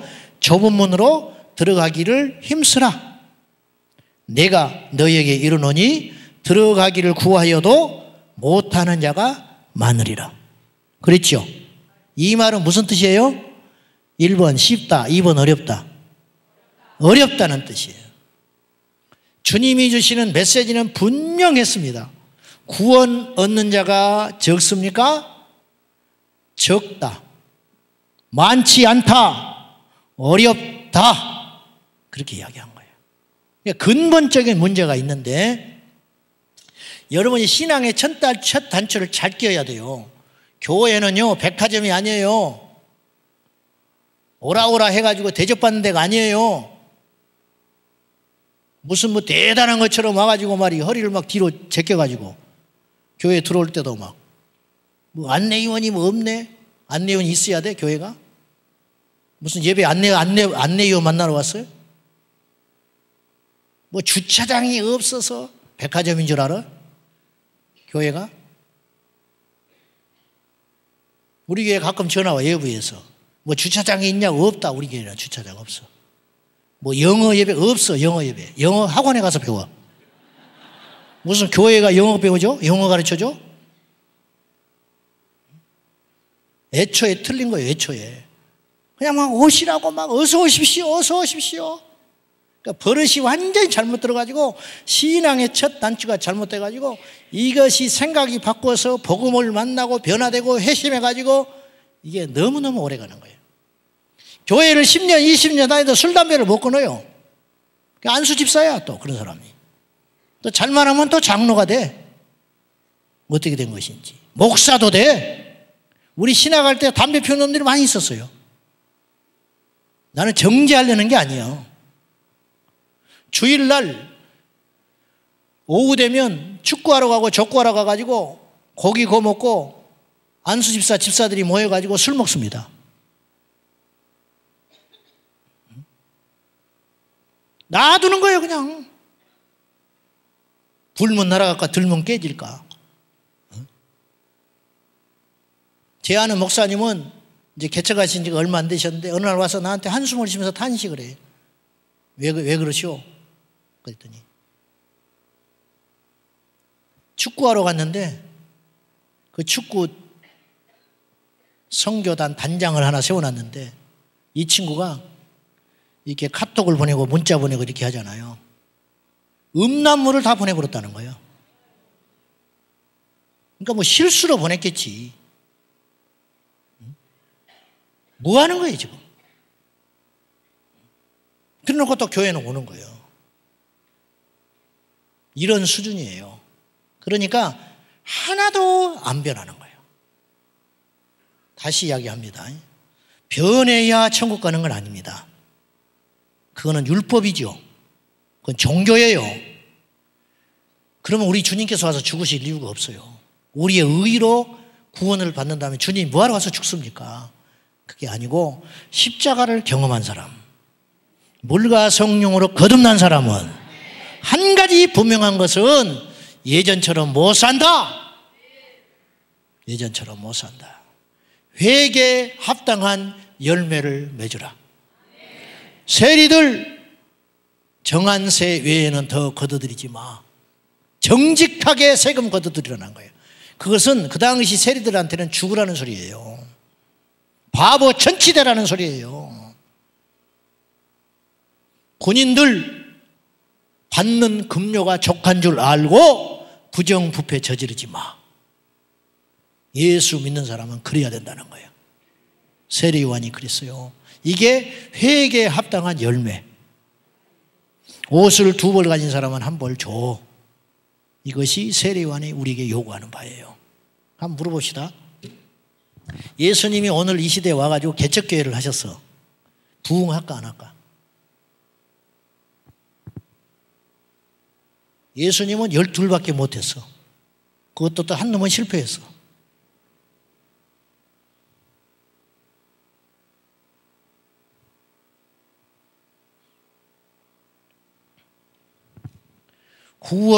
구원을 받기는 어렵지 않다.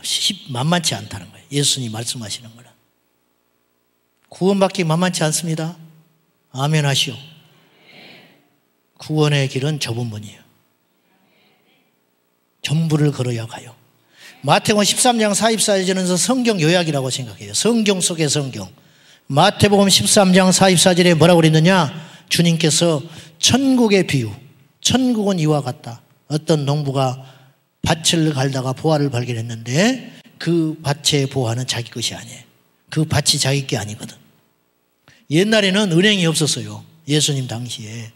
그러니까 금이나 보화나 돈, 값진 것을 땅속에다가 묻어놓고 자기만 아는 비밀 장소에 묻어놓는 거예요. 그러다 갑자기 전쟁 때 끌려가든지 불의한 병이 돌아서 죽어버릴 수 있는 거예요. 그러면 그 묻어놓은 보화는 영영 아무도 알지 못해요. 그러니까 오늘날 로또 복권처럼 가끔씩 한 번씩 어떤 사람이 밭을 갈다가 보화를 발견하는 일이 생기는 거예요. 예수님은 그 삶에 밀접한 예화를 하신 거예요. 그러니까 우리는 잘 이해가 안 되지만 그 당시의 사람들은 다 이해되는 이야기만 하신 거예요. 예수님이. 근데 털커덕 밭을 갈다가 뭔가를 발견했는데 엄청난 보화예요. 근데 불행히도 그 밭이 자기 밭이 아니에요. 그러니까 지금 오픈을 해버리면 어떻게 돼? 이게 뺏기는 거예요. 그러니까 얼른 묻어두고, 이 도둑놈이지만은 사실은 묻어두고 집으로 가가지고 자기의 소유를 다 팔아. 성경에 다 팔아. 그 밭을 샀느니라. 요게 천국이다. 다 파는 자가 천국 가는 거예요. 이게 예수님의 제자들이에요. 예수님의 제자들을 예수님이 따를 때 그물과 고기와 아비를 버리고 예수를 따르니라. 세리 마태가 세관에서 일을 하다가 예수님이 나를 따르거라 그러니까 그 자리에서 일어나서 따라버리는 거예요. 여러분은 무엇을 포기하셨어요? 예수님 믿고 뭘 포기하고 이 자리에 와 계셔요? 무엇을 포기하셨어요? 응? 교회가 말이죠. 얼마나 자기의 자아와 의의를 못 버리느냐면 교회 선거 하잖아요. 여기는 안 그러시겠지만은 안수집사 권사 투표하면요 꼭 교회를 나가는 사람이 있습니다.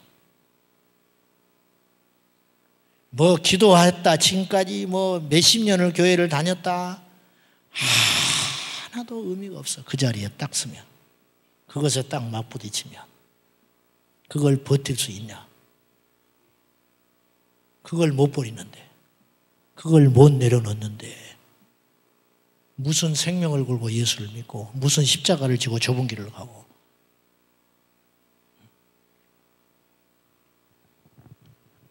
일제시대에 이세종 선생이라는 이가 있었어요. 이세종, 우리나라에. 이 사람은 무지무지 가난한 사람이에요. 그러니까 남의 종살이를 하다가 가난이 한에 맺혀서 악착같이 일을 해가지고 지주가 된 사람이에요. 근데 결혼을 했는데 자식이 없어요. 그래서 자식을 얻으려고 온갖 걸 다 해봤어요. 용하다는 무당은 다 불러다 구슬해보고 나중에는 해도 안 되니까 자기 집에다가 산당을 차려놓고 자식을 구했어요. 근데 자식이 생기지를 않아. 그러던 어느 날 이세종 선생이 선교사가 전하는 복음을 듣고 예수를 믿어요. 이분이 나주 사람인데 예수를 믿고, 일제시대에 예수를 믿고 이분이 어떤 삶을 살게 됐는가. 말씀을 모를 때는 상관없지만 말씀을 읽고 알고부터는 그때부터 무조건 말씀에 순종하고 살기 시작하는 거예요. 여러분, 말씀을 많이 아는 게 중요한 게 아니에요. 얼마 전에 우리 교회에서 어떤 일이 있었냐면 어느 여자 목사님이라고 그래요. 나한테 소개를 해요. 철야 때 왔어요. 몇 주를 나오더라고. 기도도 막 열심히 하고 철야도 하고 가고 그랬어요. 나한테 뭐 책도 갖다 주고. 그러면서 나한테 와가지고 어느 날 목사님 자기가 성경을 속독으로 670번을 읽었대요. 와, 놀래버렸어. 670번을 성경을 읽었대, 자기가 속독으로. 그래서 개척을 준비한다고 그러더라고. 아, 그러시냐고. 알고 봤더니 우리 교인을 만나가지고 옆자리에 앉아서 이렇게 하다가 마음이 약한 교인을 하나 만나가지고 초신자를 만나가지고 순진하니까 명함을 주고 그때부터 이제 연락을 하기 시작하더니 아침 저녁으로 카톡 문자 보내고 하면서 보름 만에 500만 원을 빼갔어.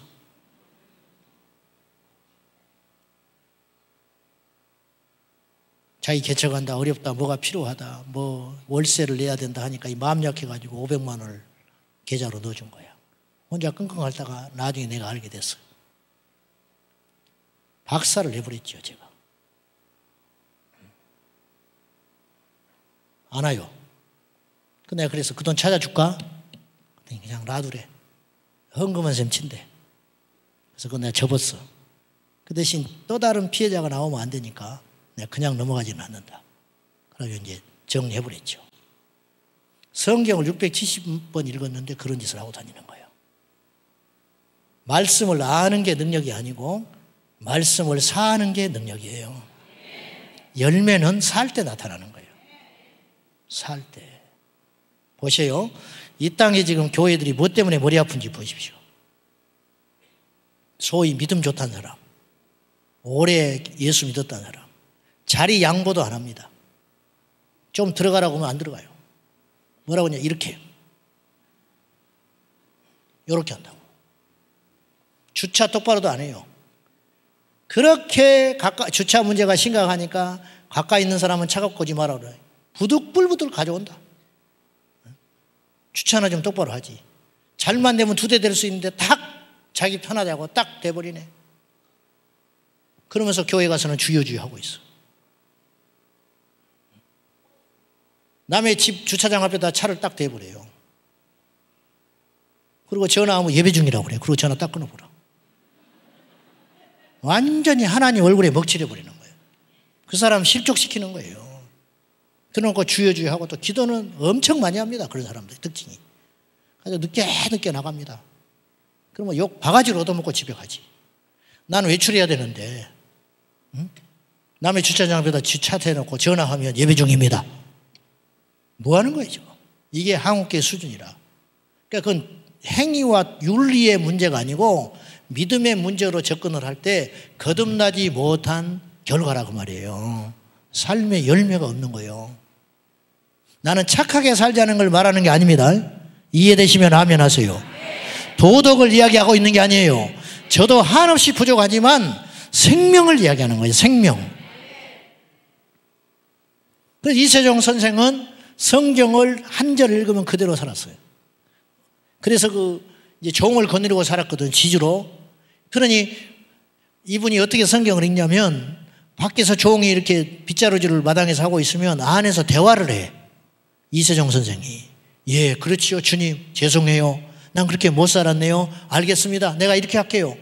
막 이런 소리가 들려 나오는 거예요. 문 밖으로. 근데 보면 신발은 하나야. 이분이 성경을 읽다가 예수님과 대화를 하는 거예요. 혼자 울고 나오고 얼굴이 화려가지고 나오는 거예요. 그러다 어느 날 이분이 삭개오의 이야기를 읽어요. 삭개오의 이야기 읽다가 이 사람이 확 깨져버려요. 왜냐? 자기가 삭개오야. 이분이 어떤 사람이냐면 그 당시에 옛날에는 보릿고개가 있었잖아요.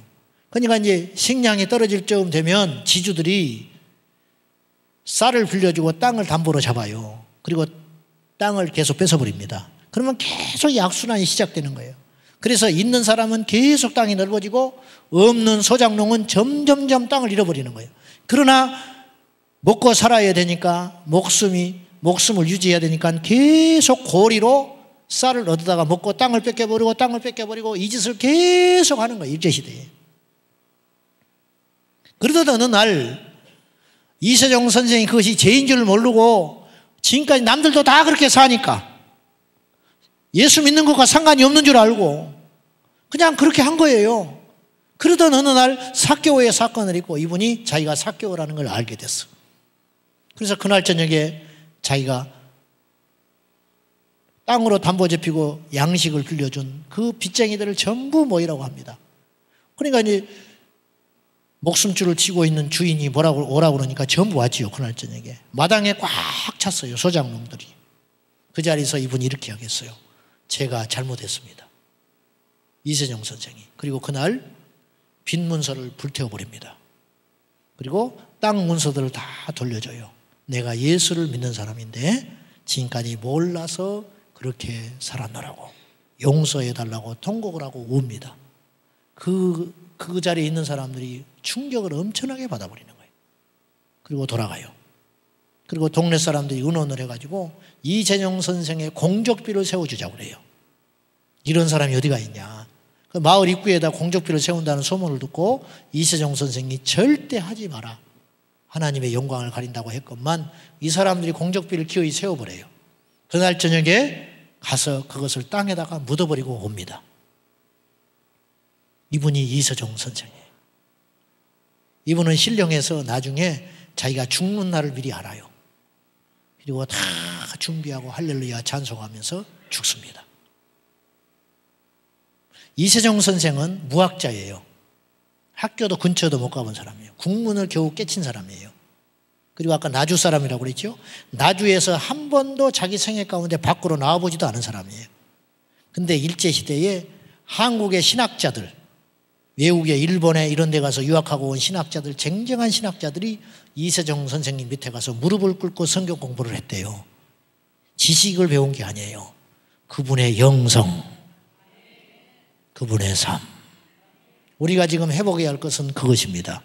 예수의 정신, 예수의 얼, 그것을 회복하지 않으면 숫자가 문제가 아니고 2018년과 19년이 뭐가 달라져요? 우리가 진심으로 회개하고 여호와께로 돌아오지 아니하면 이 나라는 소망이 없습니다. 우리 모두 여호와께로 돌아갑시다. 우리는 진짠가요? 이걸 점검해 보자는 거예요. 저는 진짠가요? 이걸 점검해 보자는 거예요. 네? 제가 목회를 하면서 느낀 것이 있습니다. 교회를 다닌다고 첫째 다 천국 갈 수가 없더라. 교회를 다닌다고 다 천국 못 가요. 두 번째, 교회를 다닌다고 다 변하는 건 아니더라. 성질은 못 바꿔. 성질은 못 바꿔. 성질은. 어떻게 된 일인지. 세 번째, 교회를 다닌다고 다 하나님이 쓰는 건 아니에요. 이 불행한 일이에요. 그러니까 이 세 가지가 우리가 주인공이 되면 안 돼요. 우리는 교회를 다녀 예수를 믿고 천국 가야 되고, 교회를 나와 예수를 믿고 변화돼야 되고, 교회를 나와 예수 믿고 하나님의 손에 붙들려 쓰임받는 인생이 돼야 된다는 거예요. 2019년 사랑하는 성도 여러분, 우리 모두 다 하나님께 기가 막히게 쓰임받는 자가 되어야 된다는 거예요. 쓰임받으려면 하나님의 눈에 띄어야 되는데, 하나님의 눈에 띄는 자가 어떤 자냐? 거룩한 자. 하나님의 눈에 띄는 자가 능력 있는 자가 아니에요. 거룩한 자, 영혼에 관심을 두는 자, 하나님께 초점을 맞추는 자, 그 자가 하나님께 쓰임받을 수 있다 하는 거예요. 구원을 위한 전제 조건은 진정한 회개가 있어야 한다는 거예요. 진정한 회개. 회개라는 것은, 제가 예를 들어볼게요. 회개는 이론이 아니에요. 군대 한 번씩 가잖아요, 우리 애들을. 그죠? 나이가 차고 그러면 신체 건강해서 군대를 가요. 군대를 가면요, 주변의 친구들과 선배들이나 혹은 군대 갔다 온 아버지조차도 뭐라고 그러냐면 이렇게 말을 해요. 너는 이제 죽었다. 응? 군대 가는 아들을 앞에 놓고 너는 이제 죽었다. 그렇게 이야기한다고요. 그리고 을에 군대 가는 그 청년도 죽은 줄 알아. 이 말은 무슨 말이냐? 이제는 내 마음대로 일어난다든지, 내 마음대로 잠을 잔다든지, 내 마음대로 어디 갈 곳을 간다든지, 내 마음대로 밥을 먹고 싶을 때 먹는다든지, 이런 일은 아예 이제는 제대할 때까지 끝이라는 걸 전제하고 가는 거예요. 예수를 믿는다는 것은 그거예요. 초대교회 성도들은 왜 예수 믿기를 주저한지 아세요? 예수를 믿는 순간 너무 많은 걸 잃어버려야 하는 것을 알기 때문에, 예수를 믿는다는 순간 지금까지 살아온 방식은 도저히 그렇게 살아가지 않아야 한다는 걸 알기 때문에 예수 그리스도를 믿고 세례를 받는 그 자리에 울고 망설이고 어떻게 해야 할지를 모르고, 그러면서 한번 딱 일단 예수 그리스도를 마음으로 믿고 하나님 앞에 예배하는 삶을 시작하기로 했다 하면 전부를 걸었다는 거예요. 오늘날은 이렇게 우리가 어떤 생각들이 만연해 있냐면은, 교회를 나온 지 1년쯤 됐어요. 집사도 아니요. 세례도 안 받았어. 근데 새벽 기도를 딱 와서 앉아 있어요. 그러면 사람들이 전부 감동을 합니다. 와, 11조를 했어. 와, 어느 날 철야를 나왔어. 와, 누구 하나를 전도해 왔어.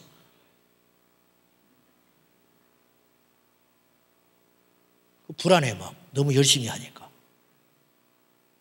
여러분, 예수님을 믿는, 예수님을 만난 사람은 급진적으로 변하는 거예요. 아셨어요? 시간이 우리의 변화를 보장해 주지 않아요. 제자 훈련 한다고 변하는 게 아니에요. 성경 공부한다고 변하는, 그거는 어떤 사람이 기도원 갔다 와서 변했다, 그 기도원이 대단한 게 아니에요. 어떤 사람이 성경 공부를 해서 변했다, 그 성경 공부 자체가 중요한 게 아니에요. 그것을 도구 삼아 이분이 회개하고 예수를 만난 것뿐이에요. 여러분이 예수를 만났냐는 거예요. 덧칠하면 안 돼요. 옛날에 내가 갖고 있는 세상적인 관점과 시야와 가치관이 있어요. 거기다가 교회를 다니고 그냥 옷 하나 걸친 거예요. 그 시간이 지나면 이거 벗어버릴 수도 있잖아요. 그럼 예수 이게 다시 나오잖아요. 아니, 그거 말고 이걸 완전히 다 찢어서 버려서 불태워버리고 예수 그리스도로 새로 옷을 입으라. 이게 회개라. 이게 진정한 거듭남이라. 거듭난다는 것은 하늘에서 난다. 군대 간 아이를 붙잡아 놓고 군대에서 이렇게 말하지 않습니다. 너는 이제 앞으로 기상 나팔이 불면 반드시 일어나야 된다. 그리고 이불을 개야 돼. 그리고 밥 시간 놓치면 밥 절대로 주지 않는다. 너 아무 때나 담배 피우면 안 된다. 너 집에 가고 싶다고 해서 가면 안 되는 거 알지? 그런 말 하는 사람 없어요. 이미 군대 갈 때는 다 전제하고 가는 거예요. 예수를 믿는다는 게 뭘 의미하는지 아십니까? 교회를 다닌다는 게 뭘 의미하는지 아세요? 세례를 받는다는 게 뭘 의미하는지 아십니까? 내가 직분을 받는다는 게 뭘 의미하는지 아십니까? 그 책무를 다하는 우리 중문교회 모든 성도들이 다 되셔서 이 땅의 교회를 선도하고 우리 목사님 불철주야 복음 전하러, 제가 아까 우리 사모님 말씀 들어보니까 내가 또 하나 배우고 가요. 가시는 곳마다 부흥회 하다가 전도가 하고 싶은데 안 되는 사람, 안 먹히는 사람, 그분들 명단을 다 받아가지고 이렇게 해놓고 그 차 속에서 일일이 다 전화하신다죠. 장경동 목사입니다. 그러면 50점 먹고 들어가니까 정말 장 목사님이세요? 이렇게 나온다고 반응이. 맞다고. 그러면 벌써 50점 먹고 들어가. 그분이 직접 전화해가지고 예수 믿으라고. 그러면 가족이 전화하는 것보다 효과는 100배가 있는 것 아니에요. 그것을 계속 하신다는 거예요. 무엇 때문에 그러네요? 영혼을 살리고 한 영혼이라도 건져가지고 하나님 나라에 들어게 보내려고. 이게 정상적인 거 아닙니까? 사랑하는 여러분, 왜 예수를 믿습니까? 왜 교회를 다니고 있습니까? 왜 그 직분을 받았습니까?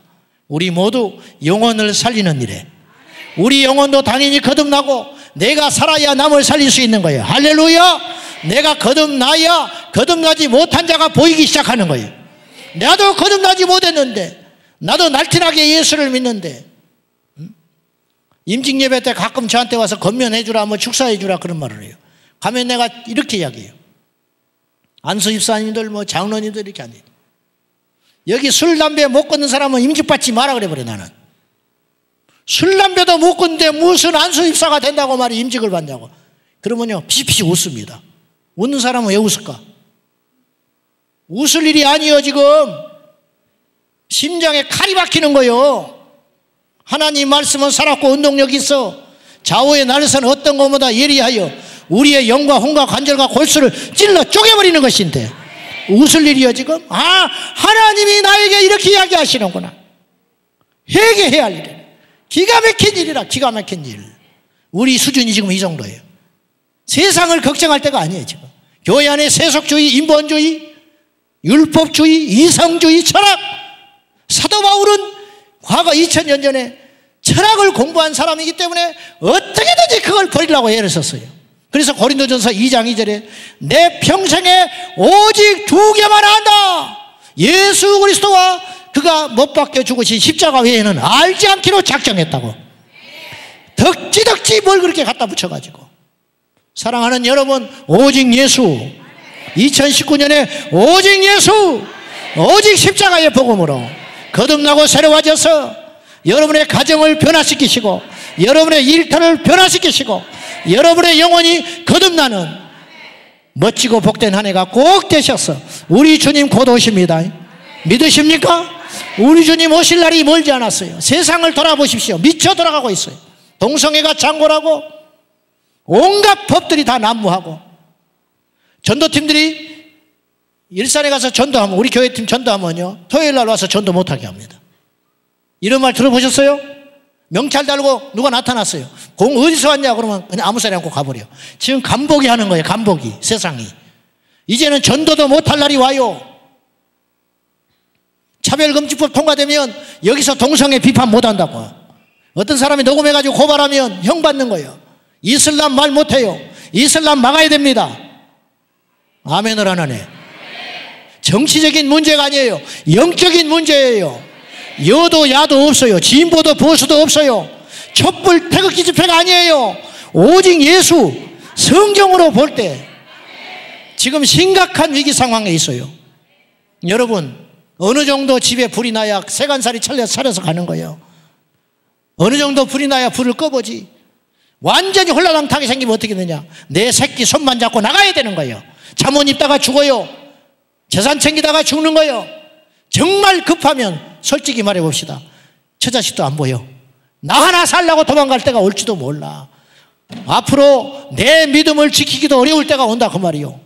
성경책을 들고 교회에 오는 것이 위법일 날이 올 수도 있다는 거예요. 자유 대한민국에서 우리가 정신 바짝 차려야 됩니다.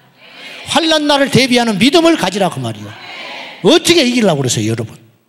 춥다고 안 나와버리고, 덥다고 안 나와버리고, 선거에 떨어졌다고 안 나오고, 자존심 상해서 안 나오고, 대학 입시에 떨어졌다고 예수 안 믿는데 교회를 안 나오는 애들이 수두룩 한대. 그런 애들이 수두룩 한대. 그런 얇은 믿음을 가지고 어떻게 십자가의 좁은 길을 걸어가며 어떻게 십자가를 지며 앞으로 다가오는 환난과 시련과 풍파를 무슨 재간으로 이뤄내냐 말이요. 무슨 재간으로. 반석에 세워지는 믿음을 가지라 그 말이요.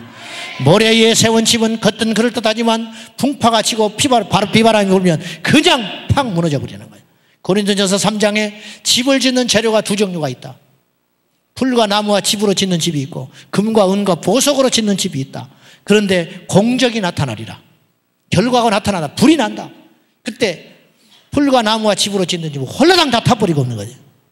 그러나 금, 은, 보석으로 짓는 집은 짓기는 어려웠지만은 많은 희생이 따랐지만은 짓고 난 다음에는 결코 무너지지 않는 값진 놀라운 집이 된다고 말이죠.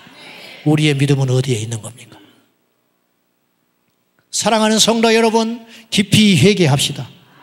오늘 말씀을 전하는 저나 이 자리에 앉아있는 여러분이나 깊이 회개하고 오늘 그냥 12광주리 집회 며칠 중에 한 번으로 끝내지 말고 말씀을 심장에 곳곳에 박아서 올해부터 완전히 예수의 사람으로 할렐루야 일감 되지 말고 일꾼이 되어서 거침돌이 되지 말고 디딤돌이 되어서 나 하나 희생하여 다른 사람을 살리는 하늘에 썩어지는 미랄이 되어야지. 언제까지 기저귀 차고 언제까지 삐지고 말이죠. 회의하다가 밥 적게 준다고 화뿌리고 언제까지. 저 옆에 교회 언제까지. 대표기도 시키면 목사님 교회 안 나와요? 어디서 이따구 소리는 하고 돌아다니고. 대표기도 시키면 교회를 안 나와? 교회를 지금 30년 다닌 사람이? 그런 어린아이의 수준을 가지고 무슨 마귀를 이기고 세상을 이기고 앞으로의 환난을 이길 수 있다고 말이에요. 네? 안 그렇습니까? 따라합시다. 죽자. 아주 죽자. 십자가의 소리가 죽어야, 우리가 십자가에서 죽어야 예수 안의 소리가 다시 살 수 있는 거예요. 부활의 영으로 성질도 죽이고 자존심도 죽이고 세상 사랑하는 마음도 죽이고 아예 십자가에서 죽었어. 나의 의와 자랑은 십자가에서 완전히 죽었어. 나는 어찌 돼도 상관없어. 예수만 살면, 그리스도의 영광만 나타날 수 있다면 그걸로 족한 거 아닙니까? 할렐루야. 마지막으로 이야기 하나 하고 마칠게요. 마가이 다락방 방주교회 박보영 목사님 아세요? 그 목사님이 이런 이야기를 하셨어. 캐나다에 집회를 가러 가셨는데 그 목사님이, 초청한 목사님이 집회 전에 이런 이야기를 하려고 하는 거예요. 목사님, 이번 집회에 저는 다른 거 바란 것도 없습니다. 한 사람만 바꿔주십시오. 그러더라는 거예요. 그래서 박보영 목사 이야기하지 마시라고. 그 들어놓으면 괜히 선입관 생기니까 나는 그런 재주도 없을 뿐더러 그렇게 말하지 마시고 그냥 성령 인도하신 대로 하겠습니다. 근데 계속 이야기를 하는 거예요. 옆에서. 답답하니까. 이 목사님이 이렇게 이미 목회하면서 너무너무 지치고 힘들었는데 아침에 일어나서 머리가 뜨뜻 아프고 너무너무 기분이 막지가 않아요. 왜 그런가? 그 사람 때문에. 그냥 항상 24시간 깨어있으면 그 사람 때문에 머리가 아파 죽겠는 거예요. 이번 집회에 그 사람만 하나 뒤집어 놓으라는 거예요. 무슨 재주로 뒤집어놔? 예수님이 뒤집어야지. 이게 안 들으면 못하잖아요? 근데 그 사람이 누구냐? 한인 사람인데 이제 그 이민교회 다니는 사람인데 캐나다 경제인협회 회장이고 재력도 있고 아주 집안도 짱짱하고 거만한 사람이에요. 이 사람이 어떻게 행동을 하고 다니느냐? 교회를 오면 지팡이 잡고 나이 잡수니까 왔는데 나이가 많으니까 무슨 회의만 했다 하면 그냥 지나가는 법이 없어. 항상 따지고 덤벼들고 식당에 가면 식당이 시끄럽고 회의하면 회의가 시끄럽고 그리고 예배 끝나고 마당에 가서 자기 아내를 막대기로 때린대요. 그러니 뭐 살 수가 없다는 거예요, 이 목사님이. 근데 그분들의 특징, 교회를 죽기 살기로 나온다는 거예요. 안 빠져. 이사도 안 가. 죽지도 않아. 그게 목사님 머리가 너무너무 아픈 거예요. 그냥 안 들으면 못하다고 그거 들었잖아요. 누군지를. 몇 사람 안 되니까. 제일 뒤에 앉아가지고 팔짱을 끼고 이러고 막대기 옆에 지팡이 놔두고 눈 감고 있는 거예요. 예배 시간에. 그냥 목사님이 설교를 하면서 이제 하루 날, 둘째 날, 셋째 날, 마지막 날까지 갔는데 계속 예배는 오는 거예요. 근데 안 풀어, 손을. 눈도 안 떠. 그래서 마지막 집회까지 딱 끝났는데 이분이 이러고 있는 거예요. 그래서 박보영 목사님이 속으로 이렇게 이야기했대요. 생각했대요. 틀렸다. 이제 나도 어떻게 할 수가 없구나. 그리고 집회를 끝내고 딱 가는데 그분이 찾아왔어요. 중요한 건 이거예요. 이분이 와서 이렇게 이야기하더래. 목사님 말씀대로라면 저는 지옥에 갈 사람입니다. 어떻게 하면 좋겠습니까? 그때 박보영 목사님이 3가지를 이야기했어요. 첫째, 교회에 올 때 지팡이를 갖고 오지 마라. 두 번째, 어떤 회의를 하든지 무슨 일을 하든지 말하지 말아라. 이건 죽으란 소리예요, 이 사람한테. 세 번째, 당신이 돈이 있다고 하니 내일부터 그 돈을 정리해서 길거리에 가서 전도하거라 그랬어요. 그 돈을 가지고 전도하거라. 할 수 있겠냐? 그랬더니 가만히 생각을 하더니 하겠다고 그랬어요.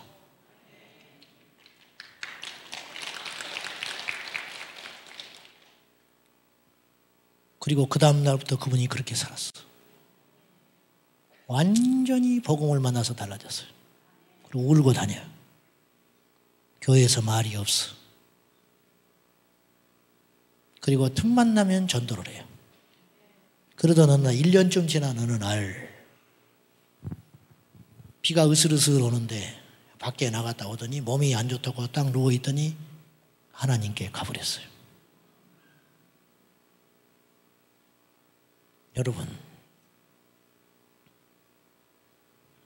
여러분은 예수 믿고 뭐가 달라졌습니까? 중국에 워치만이라는 분이 있습니다. 영에 속한 사람을 쓴 대단한 영적 천재입니다. 이분은 그 어머니가 그 이모가 딸을 7인가 낳았어요. 그리고 워치만이 어머니도 딸을 5인가 낳았어. 그러니까 어떻게 되겠어, 그 집안이. 옛날에 100년도 전에 중국에서. 그러니까 이 어머니가 서원을 했어요, 하나님께. 그때 중국은 복음이 있는 나라였으니까 공산화되기 전에 아들을 주시면 하나님께 드린다고 그랬어요. 그래서 태어난 아들이 워치만이야. 징치는 자, 니또생, 중국말로. 징을 쳐라. 복음의 징, 진리의 징을 치라. 그래서 워치만인데, 이 워치만이가 언제 거듭난지 아세요? 자기가 훗날에 간증을 했어요. 자기가 10살쯤 됐을 때, 정확한 나이는 제가 잊어버렸어요. 그때쯤 됐을 때 자기 어머니가 교회에 있는 어떤 특별 집회를 갔다 온 거예요. 부흥회 같은 거. 갔다 오더니 어머니가 자기 방에 혼자 있는데 워치만이한테 와서 무릎을 꿇더랍니다. 그리고 이렇게 이야기하더래요. 울면서, 워치만이 나는 그동안 그리스도인답지 못했다. 나를 용서해 주렴. 그 말을 듣고 워치만이 앞에서 통곡하고 우는 그 어머니를 보고 워치만이는 뭐라고 나중에 기록을 했냐면, 나는 그때 구원을 얻었다 그랬어요. 어머니의 회심을 보고 구원을 얻었다고 이야기를 했어요. 한 사람이 변하면 세상이 달라집니다. 사랑하는 우리 성도 여러분, 우리 천국에서 만납시다. 천국에 가는 길은 좁은 길입니다. 천국에 가는 길은 만만치 않습니다. 가봐야 알 수 있는 길인데요, 사실은. 과연 우리는 좁은 길을 가고 있는지, 우리 등에는 십자가가 있는지, 내가 지금 죽어도 천국 갈 수 있는 분명한 거듭남의 믿음이 있는지 여러분이 고민을 하시고 니고데모처럼, 그리고 부자처럼 오늘 깊이 고민하고 기도하는 저와 여러분 꼭 될 수 있기를 예수님의 이름으로 축원합니다. 옆 사람과 인사 한번 합시다. 우리 천국에서 만납시다. 죽으란 소리가 아니에요. 그보다 좋은 인사가 어디가 있어요. 그래 안 그래요? 다시 한번 해요. 천국에서 꼭 만납시다. 할렐루야. 우리 이 시간 통성으로 잠깐 기도합시다. 우리 이 시간 기도할 때, 주여 내가 거듭나게 하소서. 주여 십자가의 좁은 문의 가치를 알게 하여 주옵소서. 어떤 풍파와 시련과 어려움이 와도 주님 붙잡고 승리하는 한 해가 되게 하시고, 몸된 교회, 중문교회 썩어지는 미랄이 될지언정 하나님 앞에 거침돌 되지 않게 하여 주시고, 상처 주는 어리석은 인생 되지 말게 하시고, 나를 통하여 우리 집안이 구원의 길로, 나를 통하여 이웃이 구원의 길로, 나를 통하여 내 주변의 사람들이 생명의 길로 이끄는 역사가 일어나게 해달라고 우리 다 같이 주님을 크게 한번 부르고 통성으로 말씀 붙들고 기도하겠습니다. 주여! 살아 역사하신 아버지 하나님, 우리 모두가 주의 말씀에 굳게 서서 십자가의 길 좁은 문을 향하여 거침없이 달려가도록 도와주십시오. 주님, 구원 얻는 자가 적으니까 좁은 문으로 들어가기를 힘쓰라. 많은 사람들이 그 길을 가기를 원하고 구원 얻기를 원하지만 힘쓰지만은 얻는 자가 적으리라. 힘써도 얻지 못하는 일이 하나님의 나라인데 이처럼 나태하고 방만하여 어찌하여 십자가의 좁은 길을 이해할 수 있으며 어찌하여 그 길을 우리가 걸어갈 수 있사오리까? 주여, 간절히 비옵나니 우리 모두를 십자가의 좁은 길로 인도하여 주셔서 사는 자가 되게 하여 주옵소서. 생명과 죽음이, 영생과 영벌이, 천국과 지옥이 한치 앞에 있거늘 우리가 날마다 선택의 갈림길에서 예수님을 선택하고 믿음을 선택하고 사랑을 선택하고 말씀을 선택하고 기도를 선택하고 하나님의 능력을 선택하게 하여 주시고 나를 죽여 주 예수 그리스도를 살리는 부활의 영으로 충만하도록 주님 도와주시옵소서. 이 밤에 역사하여 주시옵소서. 이 밤에 우리에게 역사하여 주옵소서. 이 밤에 우리 각자의 심령에 찾아오사 만나 주시옵시고 함께하여 주시기 원합니다. 주여, 나는 죄인이로소이다. 나는 죽을 자로소이다. 주님, 나는 죄인이로소이다. 나는 망할 자로다. 화로다 나로 망하게 되었도다. 주여, 나를 건져주시옵소서. 주여, 나를 불쌍히 여겨주옵소서. 주님의 생명이 우리 가운데 충만히 임하도록 도와주옵소서. 할렐루야. 전능하신 하나님, 우리를 불쌍히 여겨주옵소서. 회개하라. 천국이 가까이 왔느니라. 마라나타, 주 예수여 다시 오시옵소서. 우리가 찬송하지만은 정작 주님 오셨을 때 끔찍한 일이 벌어지지 아니하도록 아버지 하나님 앞에 전부를 걸게 하소서. 우리 주님 앞에 내 자아가 죽게 하시고 내 옛 성품이 죽게 하여 주시고 내 욕심이 죽게 하여 주셔서 진정으로 거듭난 역사가 일어나게 하여 주옵소서. 몸된 재단에 더 큰 놀라운 역사로 사용하여 주시고 이곳에 오늘 찾아나온 모든 성로들, 저 어린아이부터 어른아이까지 한 영혼도 버리지 마시옵시고 주여 구원하여 주시옵소서. 주여 살려주시옵소서. 우리를 회복시켜 주시옵소서. 새롭게 하여 주시옵소서. 2019년 더 거룩하게, 2019년 더 말씀으로, 2019년 더 담대하게, 2019년 더 절실하게 애통하며 주님의 십자가 지고 나아가는 걸음 되도록 축복하여 주옵소서. 예수님의 이름으로 간절히 기도하옵나이다. 아멘, 아멘.